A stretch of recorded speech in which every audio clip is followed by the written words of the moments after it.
오늘 말씀은 사무엘하 18장 1절부터 5절까지 교독해 보겠습니다. 이에 다윗이 그와 함께한 백성을 찾아가서 천부장과 백부장을 그들 위에 세우고 다윗이 그의 백성을 부를 때 3분의 1은 요압의 지하에 3분의 1은 수르야의 아들 요압의 동생 아비새의 지하에 넘기고 3분의 1은 가드 사람 빗대의 지하에 넘기고 왕이 백성에 이르되 나도 반드시 너희와 함께 나가리라 하니 백성들이 이르되 왕은 나가지 마소서. 우리가 도망할지라도 그들은 우리에게 마음을 쓰지 아니할 터이요 우리가 절반이나 죽을지라도 우리에게 마음을 쓰지 아니할 터이라. 왕은 우리 만명보다 중하시오니 왕은 성읍에 계시다가 우리를 도우심이 좋으니이다 하니라. 왕이 그들에게 이르되 너희가 좋게 여기는 대로 내가 행하리라 하고 문 곁에 왕이 서매 모든 백성이 100명씩 1000명씩 대를 지어 나가는지라. 같이 있습니다. 왕이 요압과 아비새와 이때에게 명령하여 이르되 나를 위하여 젊은 압살롬을 너그리리 데워라 하라 하니 왕이 압살롬을 위하여 모든 군치관에게 명령할 때 백성들이 다 들으니라. 아멘. 자리에 앉으시겠습니다. 하나님의 말씀입니다. 명절인데 우리 새해 복 많이 받으세요. 인사할까요? 시작. 새해 복 많이 받으세요. 네. 네.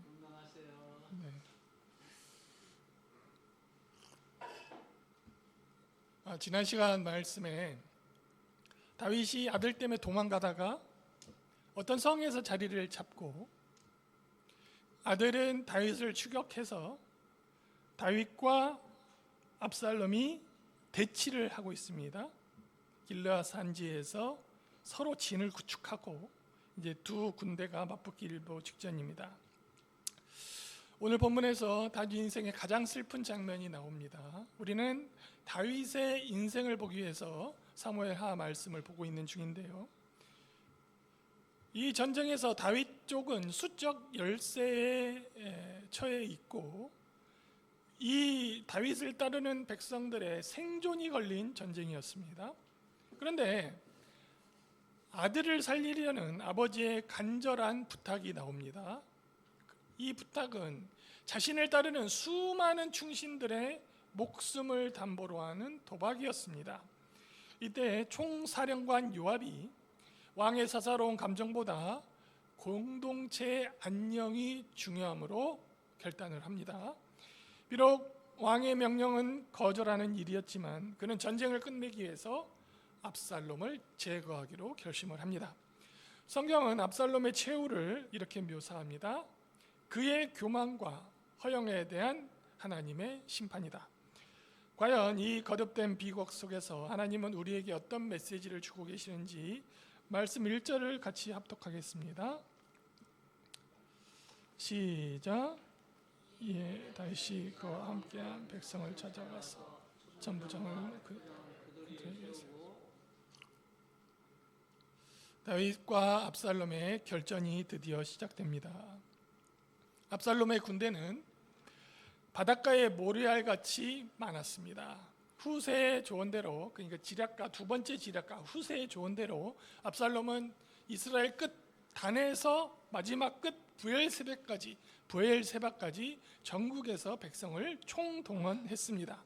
한편 다윗의 군대는 그에 비하면 조족지혈이었으나 그 조직에는 조직력이 있었습니다.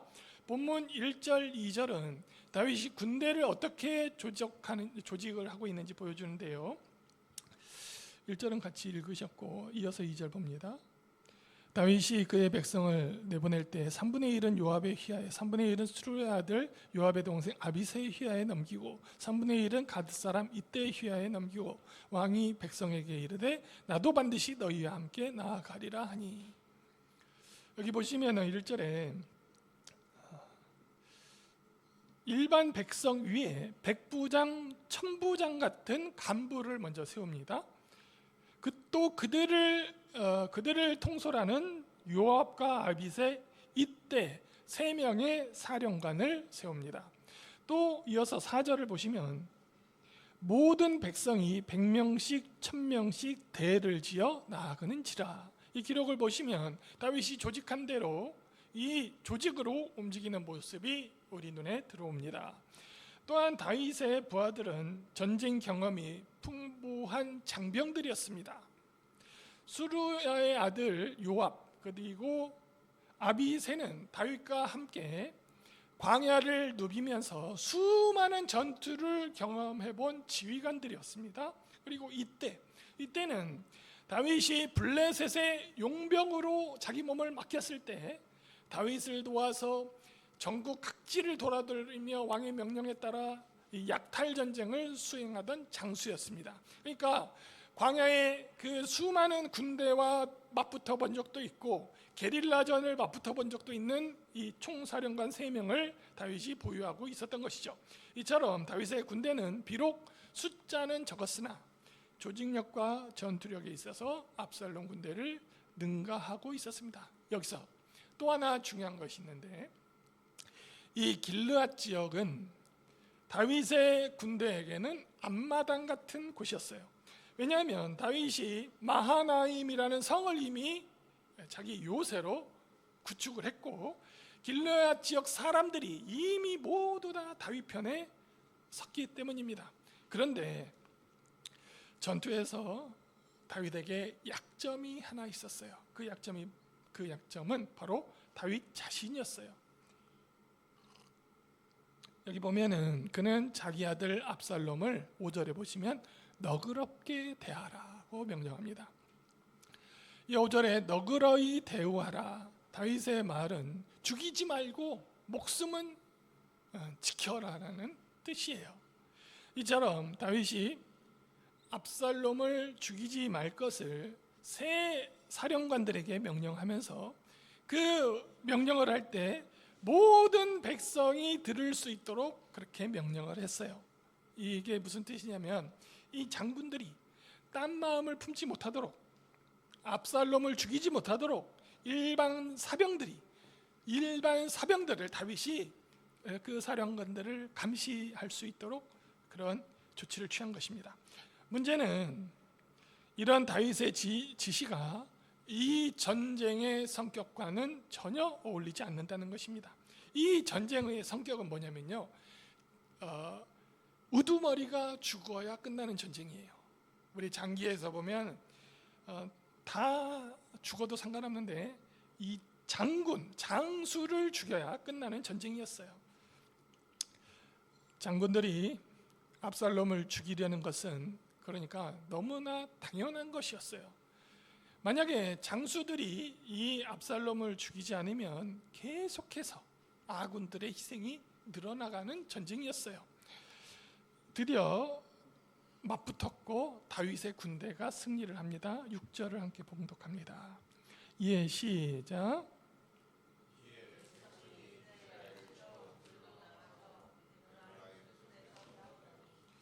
본단락은 다윗과 압살롬의 군대 간의 전투를 요약을 합니다. 압살롬이 이끄는 백성들의 대부분 요단 서편, 그러니까 요단 서편이라고 그러면은 요단강이에요. 요단강 서편, 서쪽에서 넘어온 사람들이에요. 압살롬을 따르는 수많은 군인들이 강을 건너온 무리들이에요. 그런데 그들은 요단 서편에서 동편으로 건너왔는데 이 동편의 길르앗 숲 이 지형에 익숙하지 않은 병사들이었어요. 사람들이었어요. 전혀 몰랐어요. 반면에 다윗의 군대는 이 숲 지역을 빠삭하게 이미 파악하고 있어요. 그들은 압살롬의 군대를 이 장소를 이용해서 쉽게 괴멸시켜 나갑니다. 8절을 열어주시면 그날의 숲풀에서 죽은 자가 칼에 죽은 자보다 많았더라. 이 말은 숲의 지형을 이용한 다윗의 전략이 크게 성공했음을 의미하는 것입니다. 이어서 9절에 압살롬의 최후가 나오는데요. 같이 한번 읽어봅니다. 9절 시작.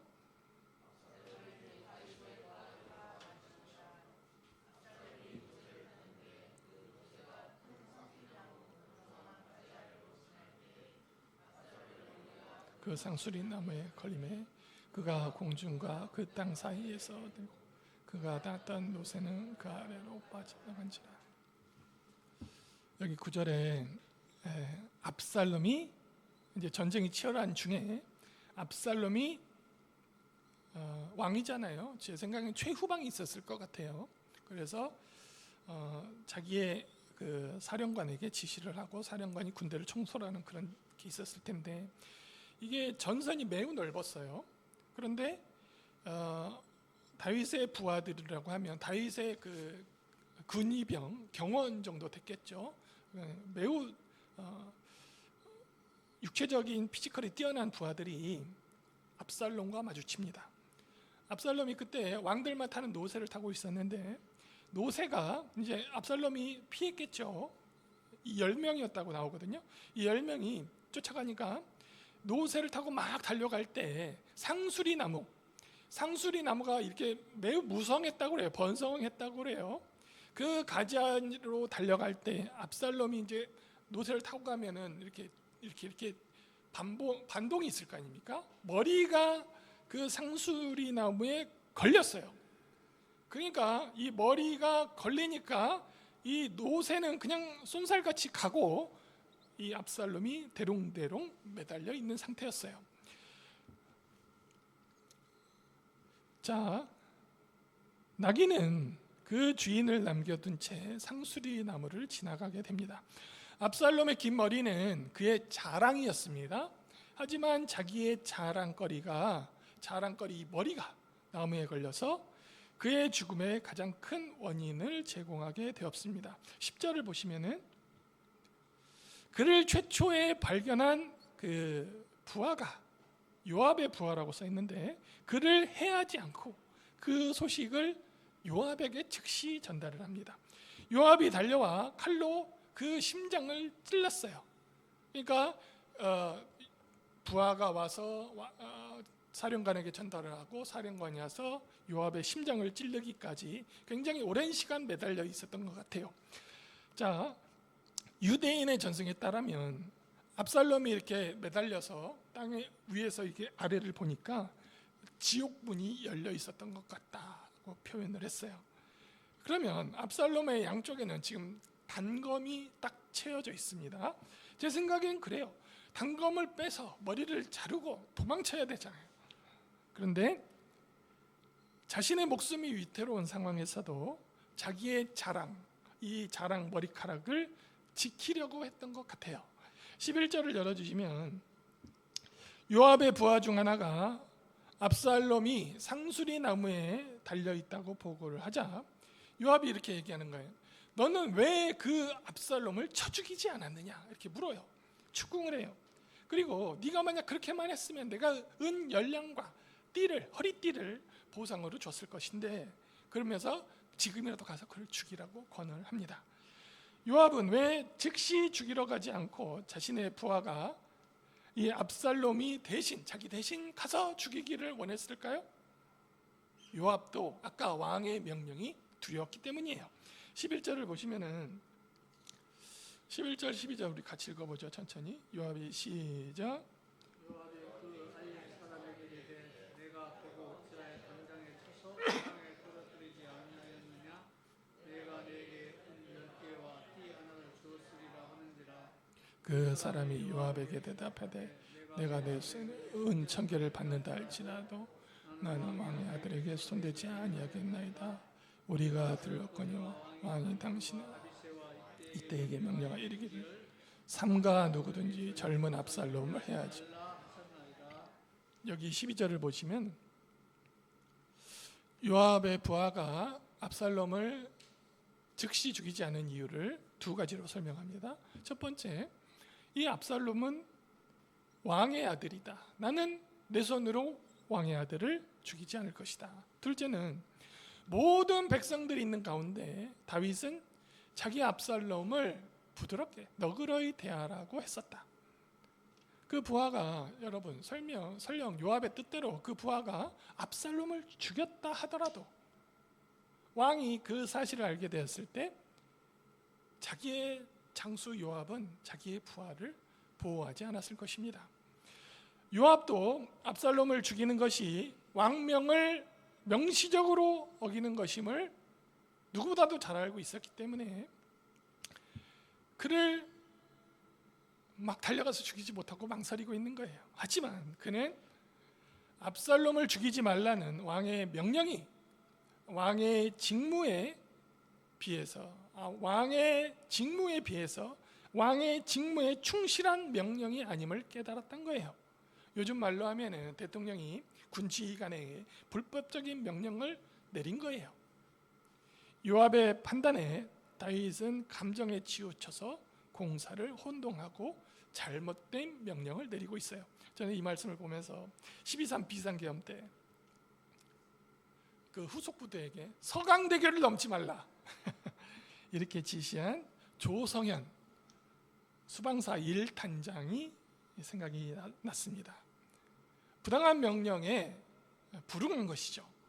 다윗의 명령대로 압살롬이 계속 살아있게 되면 그만큼 전쟁은 길어지고 아군의 피해가 계속 늘어났을 것입니다.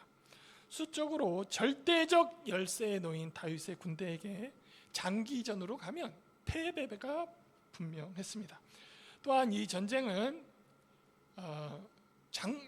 대장이 죽어야 끝나는 전쟁이었어요. 따라서 압살롬을 죽이지 말라는 아들에 대한 연민 때문에 그를 위해 목숨을 바치는 수많은 백성들을 다윗이 배반하는 명령을 내린 거예요. 압살롬을 죽이기 위해 요압은 왕의 명시적인 명령을 어겨야 했어요. 하지만 이것은 요압에게도 위험한 도박이었어요. 항명에 대한 직접적인 책임을 지기 싫은 요압은 현장에 도착해서 어떻게 합니까? 자기의 세 개의 창으로 요압의 심장을 찌릅니다. 그리고 자리를 비켜줘요. 아직 압살롬의 목숨이 붙어 있을 때 압살롬의 무기를 빼앗고 이 10명의 병사들이 압살롬을 둘러싸서 칼로 쳐 죽였다 이렇게 표현을 하고 있어요. 14절 15절 보시면은 같이 한번 읽어봅니다. 시작. 요압이 이르되